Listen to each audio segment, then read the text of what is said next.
This is Evan Talks podcast, where we talk and share our mental health journey every other Monday.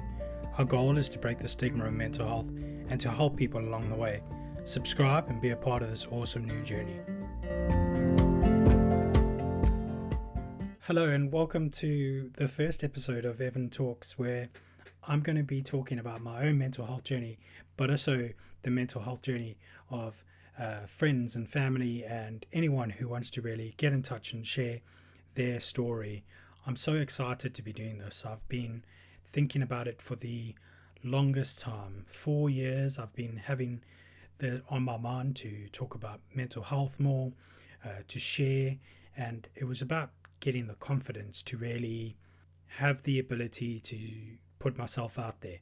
And I guess I owe this to my colleagues and my workplace, because they have given me the confidence to do this and to reach out and talk to more people about mental health and break the silence that is already so bad and contributing to the suicide rates that are just spiraling out of control. Last year I got to stand up in front of about 150 of my colleagues and talk about my own mental health journey and share a little bit about what it's like to live with depression over a 48-hour period when you are going through what I call a low episode.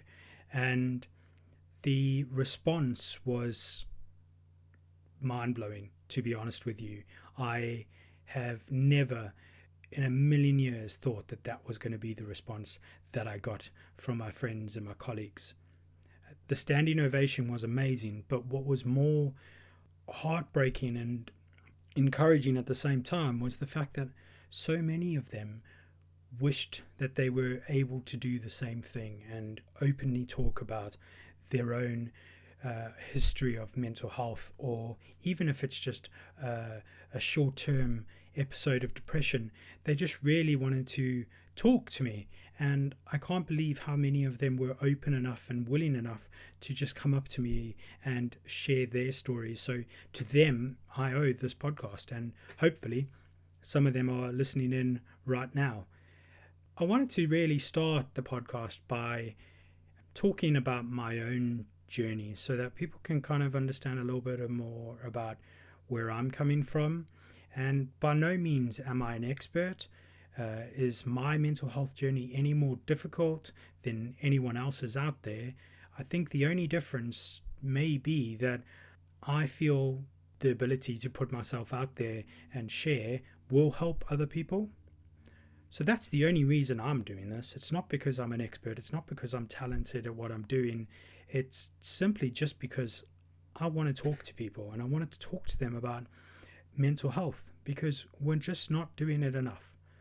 The first episode is going to be a bit tough because this is going to be all about my history, and it's going to be hard for me to maybe talk it through.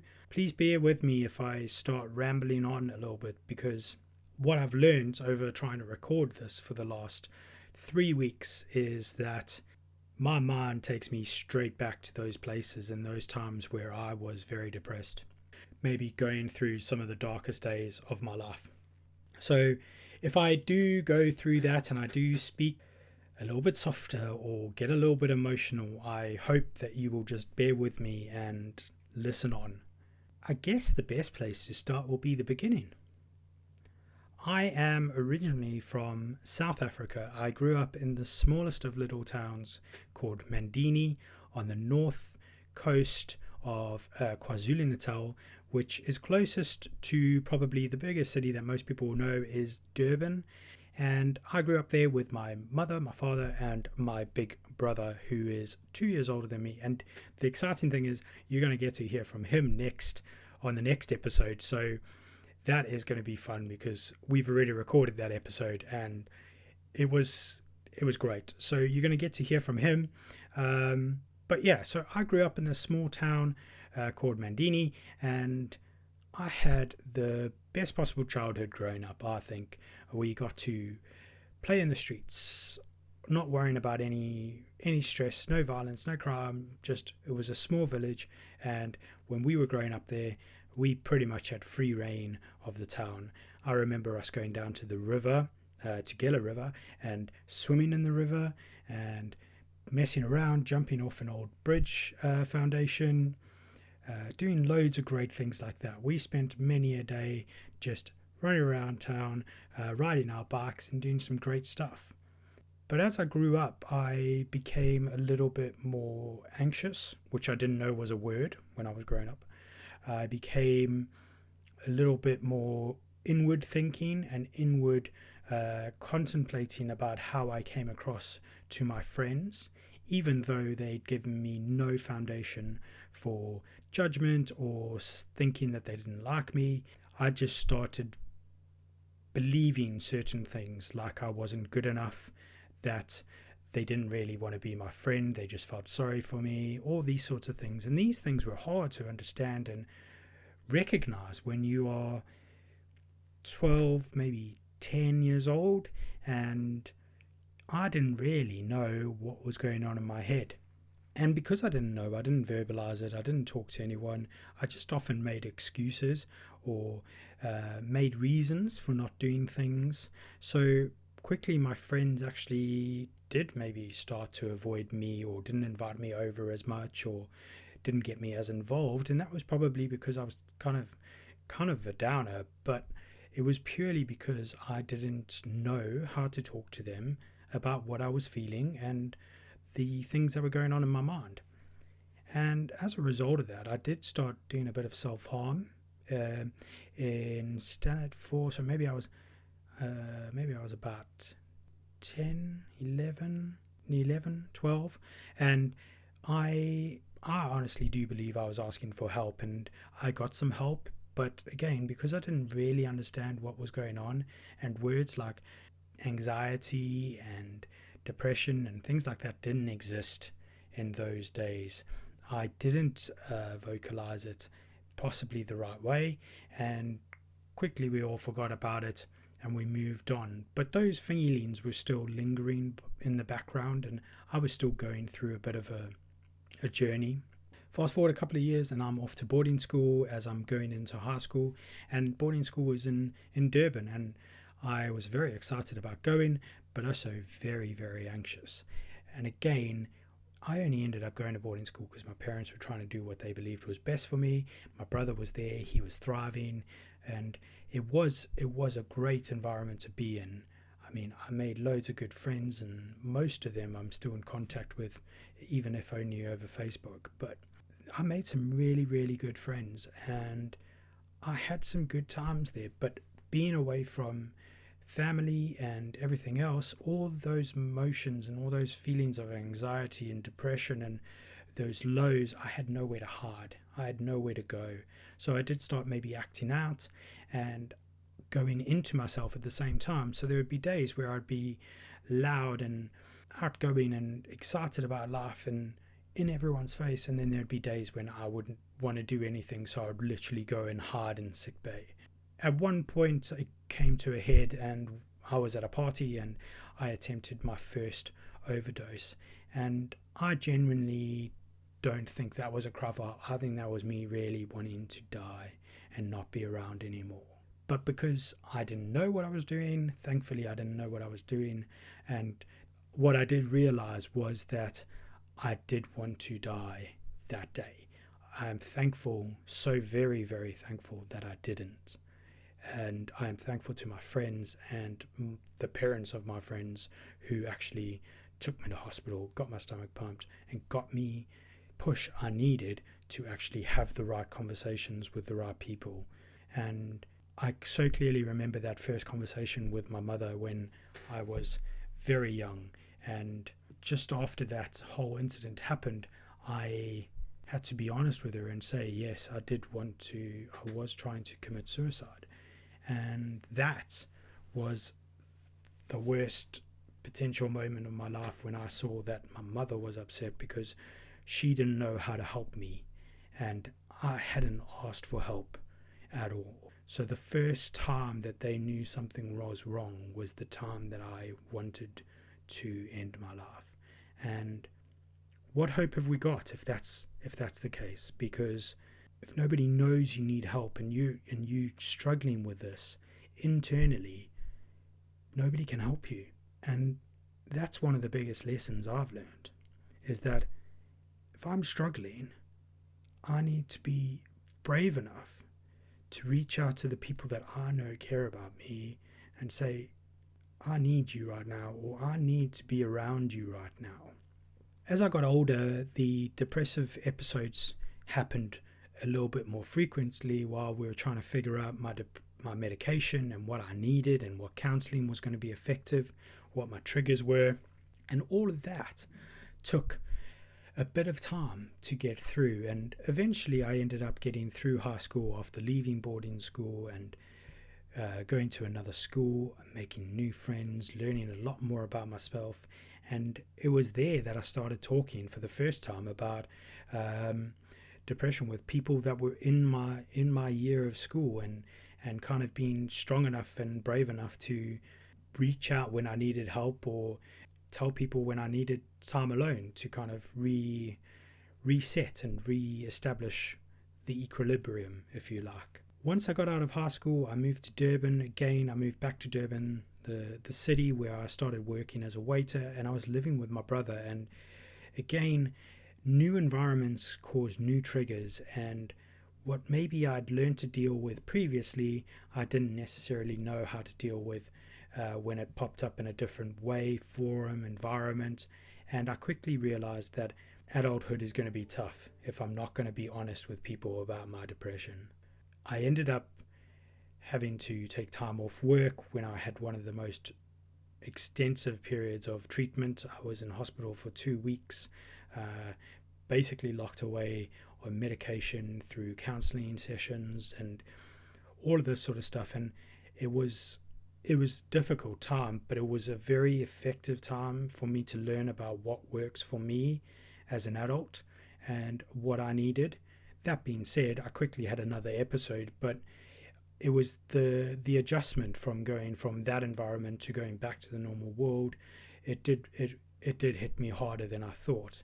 And after that second big episode, I wanted to understand how I could really grow as a person and learn to deal with this. So I made the decision at the age of 20 to leave my family and friends and move over to England or the UK, and I did so knowing full well that it could go horribly wrong. That being said, it did. I was only over here probably four months before I had a big episode which resulted in me taking some time off work. Again, it was difficult for people to understand because I'd never brought it up before. I'd never mentioned to anyone in my workplace what I go through. And it took an episode to get me to talk about it. And that is another lesson I've learned, which I'm going to touch on in a bit. Once I've gone through that episode, I went back to the workplace, and I must say that I've been lucky to have the right people in my life at the right time. Because the boss at the time, the people I was working with, they were all the right sort of people to be around. They were caring, supportive people, and they helped me get back to work and get back to being Evan. After a year with them, I ended up going back to South Africa for a short period of time, and then quickly realized with some other life lessons that maybe I need to be in the UK and maybe I need to live here so that I can grow as an individual and learn to manage my depressive episodes better.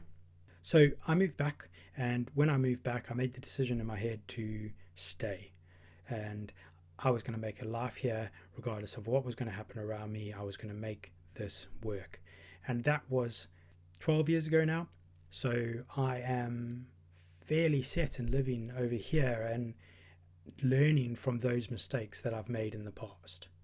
When you think about depression, suicide, anxiety, all of these things, soon as you bring it up in a conversation, people don't know how to react.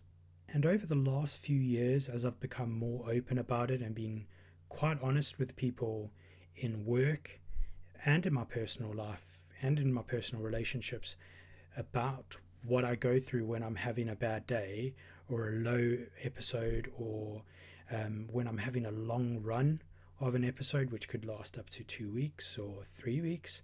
As I've been more open to them, I've learned that they've stuck around longer and the job's been easier because they know it's coming. They know that there's going to be a day when I might not be at my best. There's going to be a day that I might call into work and say, I can't physically get out of bed today. And my boss isn't going to challenge me on that. I'm going to have to take a sick day maybe, but he is not going to make my life harder, because he knows that me turning up the following day is better than me not ever turning up again. And that is the reality of the situation. If you're open and honest with people and you don't take advantage of your situation or their understanding of your situation, then they are going to back you. And it is only going to be in a very rare occasion that somebody might, and that might be because they need some education around depression, anxiety, suicidal thoughts. They might need to understand better what you go through when you're having what I call an episode. So I wanted to give you a very brief overview of my past, and hopefully that very short period of time will give you an understanding as to where I'm coming from. Like I said, I'm not an expert and I'm not a professional at this, but I am passionate about helping people understand that mental health isn't a negative. We've all got mental health. Just some of us have got better mental health than the others. And even then, we're all going to have a bad day. If you're having a bad day, own it. There's great things you can do to make that bad day less bad. Simply just forcing a smile would have such an immediate effect on your mood. By just forcing a smile, you're probably going to get a smile back from somebody, and that in turn will make you feel better. I'm not saying it's going to work every time, but there are things that we're going to look at and we're going to explore that could potentially make things better on a bad day. That being said, I know full well that I don't necessarily want to hear what I can do to make myself feel better when I'm feeling bad. But understanding when I'm having a good day, what could potentially make a bad day less bad, could and probably will make all the difference in the future. So my first and biggest lesson that I wanted to share on this first episode was simple. Talk. I'm not saying you have to tell everyone that you've got a mental health issue or you are having a bad day, but just tell people that you know are going to be respectful and responsive to what you're going through. And if you don't take advantage of them when you're going through these situations, they are going to be there for you. And I know that because I've got those people in my life.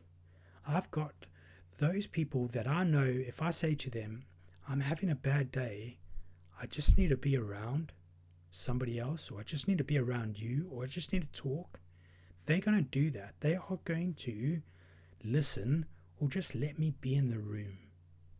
Sometimes that's all we need. We just need to be around somebody that we know cares.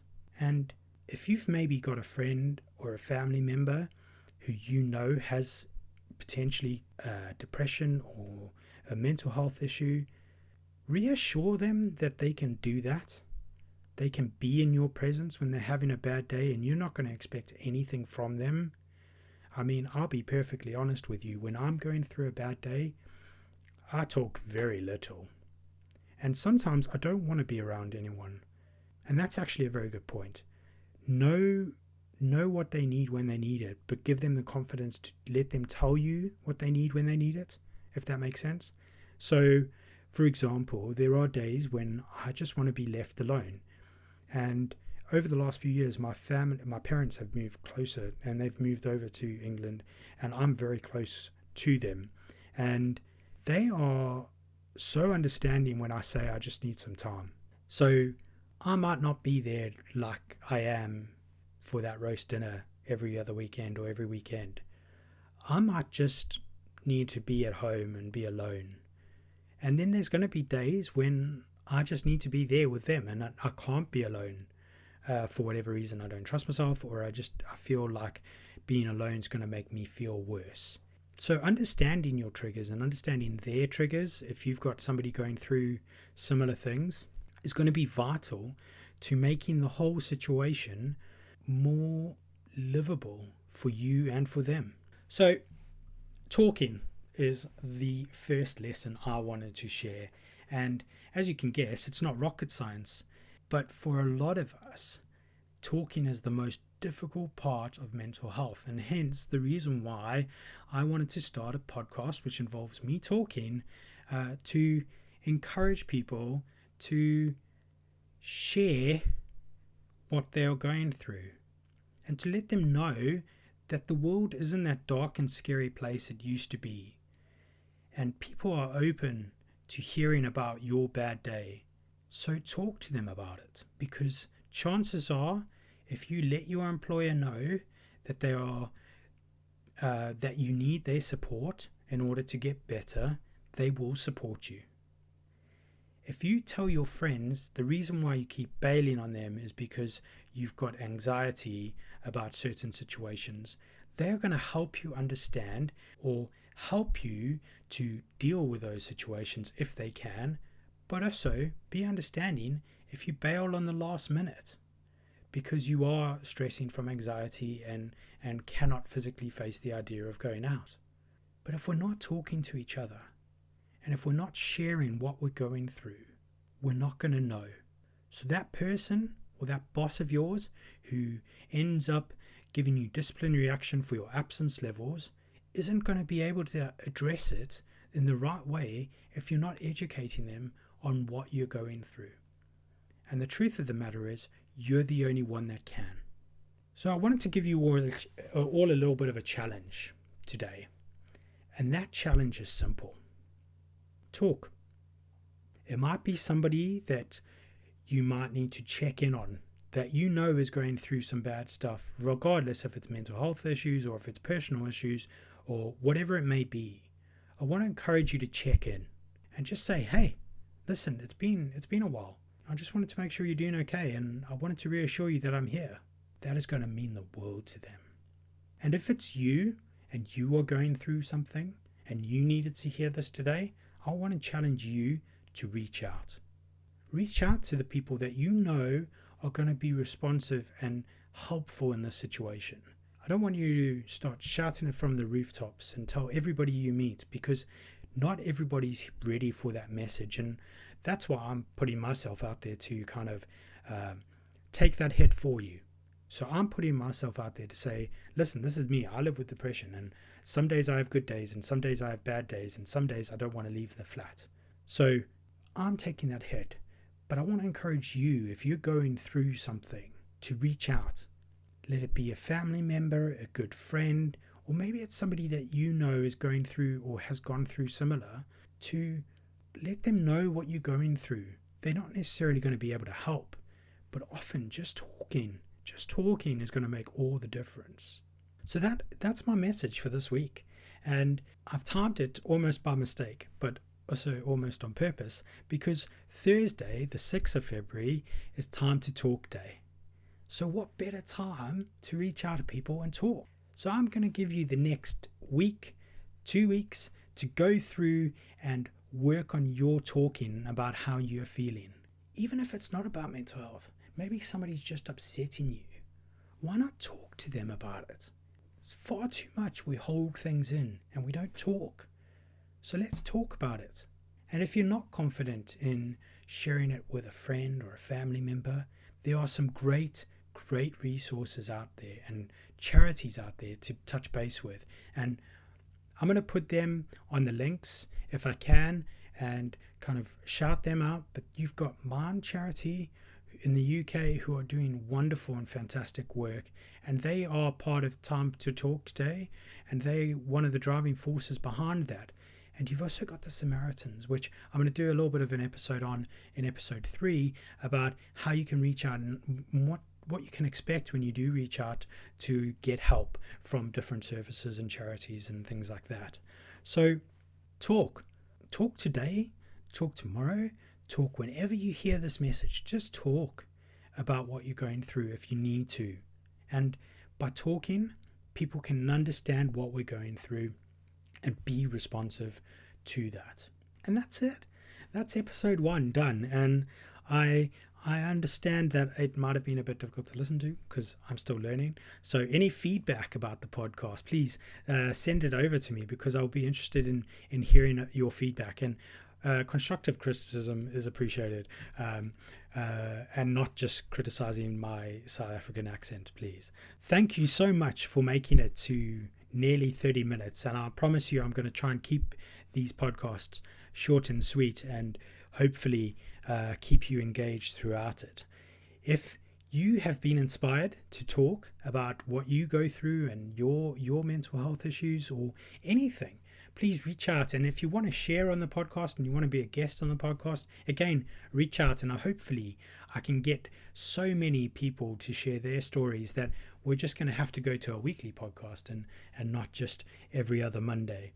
So remember, the next podcast will be in 2 weeks' time, and it will be episode 2, and that is going to be with my brother Damien Judge, and I'm very excited. We recorded it the other night, and I must say it was such an inspirational process to go through, and reassured me a lot about how people respond when you are going through mental health issues, and being open and talking about it will make everything so much more manageable to deal with when you're going through them.